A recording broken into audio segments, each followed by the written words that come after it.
Welcome to Beyond Hormones, the Business of Wellness, the podcast for hormone and functional medicine providers who want a thriving, predictably profitable practice and maybe a little less stress along the way. Hi, I'm your host, Jody Lane, and I've worked with lots of clinics in marketing, sales, and business development, and I have seen what works and what doesn't. And here's what I believe. Hormone and wellness care should be available to everyone who wants it. And while providers know the medicine, many struggle with the business side of their cash practice. And that's where I come in. See, this podcast is here to share real strategies, real stories, things you can implement in your practice right away. So I am so glad you're here. Come on, let's go. Before we jump into today's Fiverr, I want to tell you about the series these episodes are a part of.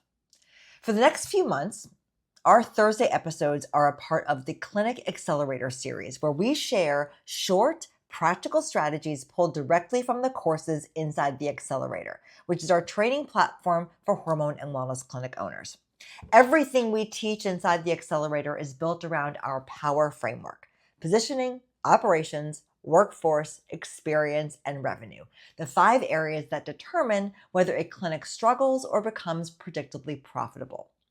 Today's episode is actually part 2 of our sales series. Now, if you caught last Thursday's episode, that one was for the clinic owner, all about why you need a patient liaison and how to build the structure around that role. If you're here now and you missed it, go back and listen. It's called Your Clinic is Losing Money Because Nobody Owns the Sale. And it's going to give you the full context as to why the role we're going to talk about today really matters so much. But today is for the person actually in the role, the patient liaison, the treatment consultant, the new patient coordinator, whatever your clinic calls this position, this episode is for you. And clinic owners, I want you to listen to, because understanding what your patient liaison is navigating every single day will make you a better coach, a better leader, and definitely a better support system for the person who is out there converting your leads into patients. Now, what I want you to take away from this episode is actually pretty simple. This role is not about pressure. It's not about scripts. It's not about being robotic. It's about being the steady, warm, knowledgeable voice that a nervous, tired, sometimes skeptical person meets on the way to getting their life back. And when you understand that, I mean, like really understand that, everything else you need to do will fall into place. So let's start with what this role actually is, because it's not a front desk job. It's not a call center job. It's not something you can give to AI. It's not a script reading job. This is a sales role built entirely on connection, relationships, and trust.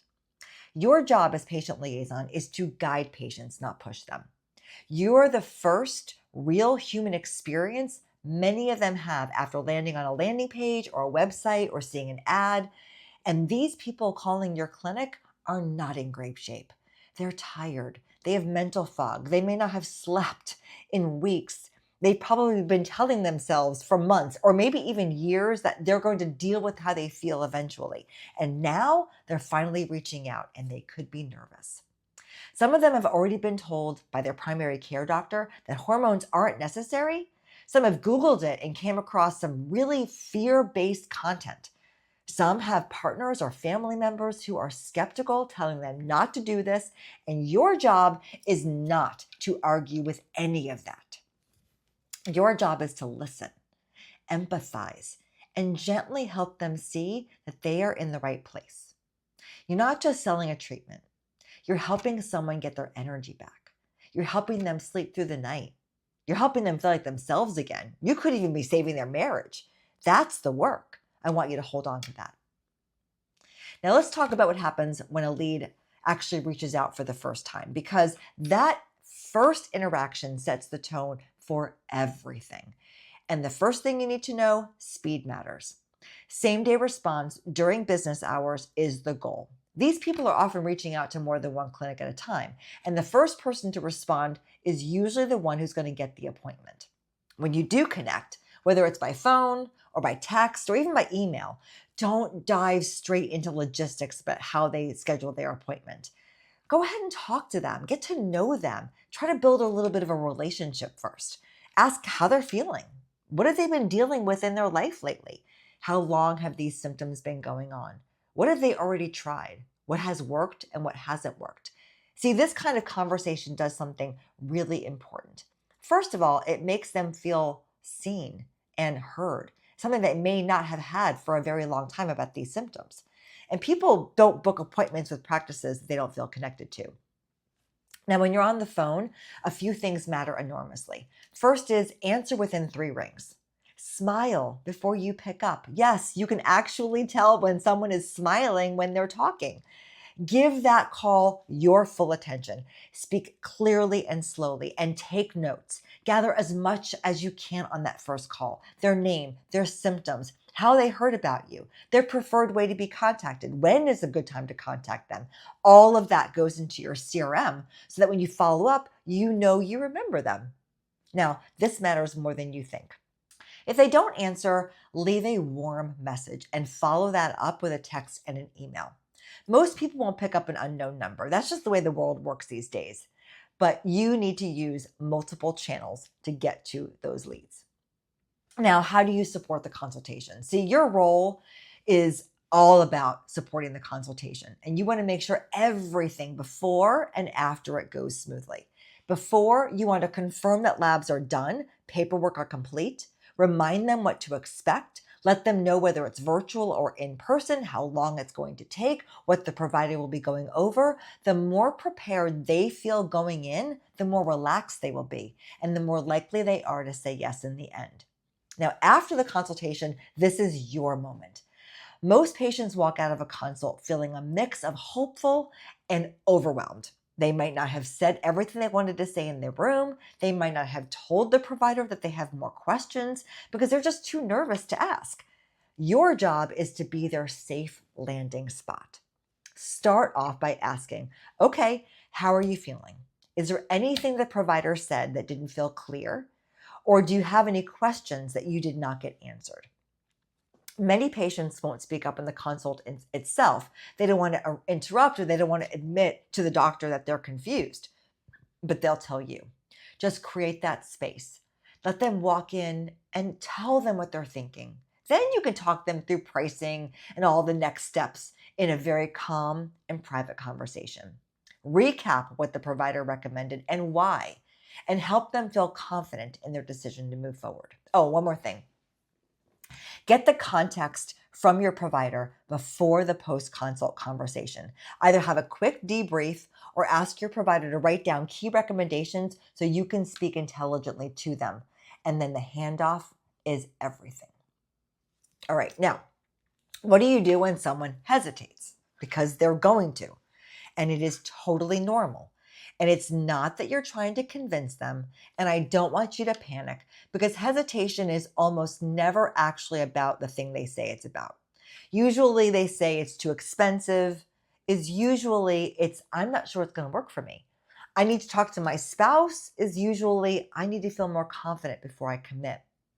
Let me think about it is usually, I still have a question that I haven't asked. Your job is to stay calm and get curious. Ask, what concerns do you still have? Or what would help you feel more confident moving forward? For price objections specifically, because these come up all the time, acknowledge the reality. Hormone therapy is a cash pay service, and it's not easy for everyone, but help them see it in a context. This is a preventative approach to long-term health. What does it cost to feel this way for another 5 years? Walk through the options. If there are flexible plans or a la carte offerings, go ahead and present them. But never, never apologize for the price. It's okay to charge what you charge. Your clinic's quality, your provider's expertise, and the follow-up care that you provide are worth what you charge. Now, when someone says they want to think about it, let them. Tell them you'll hold their spot. Offer to send them a summary of everything you talked about. Let them walk out with the pricing. Don't worry about it if they're going to compare pricing. It could happen. Then I want you to follow up when you said you would. It's okay if they don't say yes today. Your job is to leave them feeling respected, informed, and clear, and then leave the door open because that's what they needed. Now, it's very, very important for you to listen to this last thing because your pipeline is your lifeline. You, as a patient liaison, need a system, whether it's a CRM system or a well organized spreadsheet that tells you at any given moment who your leads are, where they are in the process, and what your next step is with each of them. The best patient liaisons don't just show up and wing it every day, they don't react. They know their numbers. They know their follow-up schedules. They know exactly who needs a little nudge today and who needs to be left alone. And they don't give up on cold leads. Look, people are quiet for all kinds of reasons. They get a sick kid. There's a crisis at work. They go on vacation that turned into 3 months of forgetting. But they may still be struggling. A simple, hey, just checking in to see if you have any questions or wanted to make sure you're okay, can reopen a conversation that leads directly to a new patient on your schedule. And you want to track your KPIs, your key performance indicators. How many leads did you handle this month? What's your consult to plan conversion rate? How many follow-up attempts you need to make before the leads? These are the numbers that are your feedback loop. They show you where you're winning and where you need support. And then you go ahead and ask for feedback. Don't wait for an annual review. Ask your clinic owner or provider every month, what am I doing well and where can I improve? And then act on it. That is one habit that will set you apart. Just because you track the numbers does not mean that you're cold and you're just about the numbers. It means that you want to do your best. Now, here's the thinking that I really want you to walk away with today. Like I said, this role is not about pressure. It's about presence. It's about being that steady, warm, knowledgeable voice that a nervous person meets on the way to getting their entire life back. When you approach it in that way, every conversation becomes something you want to have, not something you dread. If your clinic has the full sales course inside the accelerator, just dig into it. There are scripts in there. There are objection rebuttals in there. There's onboarding resources and KPI frameworks, all built specifically for patient liaisons in hormone clinics. And if you haven't heard part 1 of this series, go back and listen, even if you're not the owner, because it gives you the full picture that we gave to them as to why this role existed and what great support from your clinic owner looks like. And if today's episode got you thinking about how your prospective patients can effectively become actual clients, I want you to go a little bit deeper. As I said, these episodes come from courses inside the accelerator, and the sales course is for you. If your clinic doesn't already have it, go to your owner and ask to see if you can go get it, because it will definitely help. Inside that course, you're going to learn a lot. It's 7 years of my experience developing a sales department for a wellness clinic boiled down into just a few hours. You're going to learn why, if nobody is owning sales, it's costing you more than you think, and why leads fall through and ghost, and how your provider's time gets eaten up by conversations that they should not be having and you should be having instead. It's about how the right person, you in a dedicated patient liaison role, can change everything, and how you can come to your role with the skills that you need in the organizational structure that makes sense so that you can help every single patient who walks through the door get on the treatment that they need to have an incredible life. Look, I promise you, there's a lot of great courses in there, but the sales course is one of my favorite because we put everything we had into this course. A sales process only works if it's owned, if it's tracked, and it's consistently coached. So you want that course so that you can learn how to work your numbers, how to use a pipeline, and how you can become a patient liaison that is generating revenue like it's going out of style. In order for you to find the sales course, you need to go to accelerator.acceleratedmedicalpractices.com. And when you sign up for free, and there are some free courses in there, or you can just purchase the sales course, whatever course makes you happy. And if you would like to talk to your clinic owner about buying a power pass, it's a $99 pass that gives you access to everything inside the accelerator, and it's worth every single penny. Now, one more thing before we wrap up. The wellness industry is a community. So if you know somebody that works in a clinic, that owns a clinic that you think could benefit from this sales conversation, do me a favor. Share this episode with them. You just might be changing a life that you don't even know you changed. All right. I want to thank you for being here with me today. Thank you for listening. If you have any questions or you'd like to reach out to me, either leave a comment wherever it is that you're listening to this podcast from, or you can email me at Jody, Jody, at acceleratedmedicalpractices.com. Thanks so much, and I will see you on the next episode. Thank you for listening to Beyond Hormones, the business of wellness. I hope that you're walking away with fresh ideas and real strategies you can use to grow your practice with profit and purpose. If you enjoyed today's episode, be sure to follow the show so you never miss a conversation. And if something you heard today resonated with you, do me a favor, share this episode with a friend or a colleague. It's one of the best ways you can support the show, and it might be exactly what they need to hear right now. If you want even more tools and support, go ahead and head over to acceleratedmedicalpractices.com. Until next time, keep doing the work that matters. Your patients need you, and I am cheering you along every step of the way.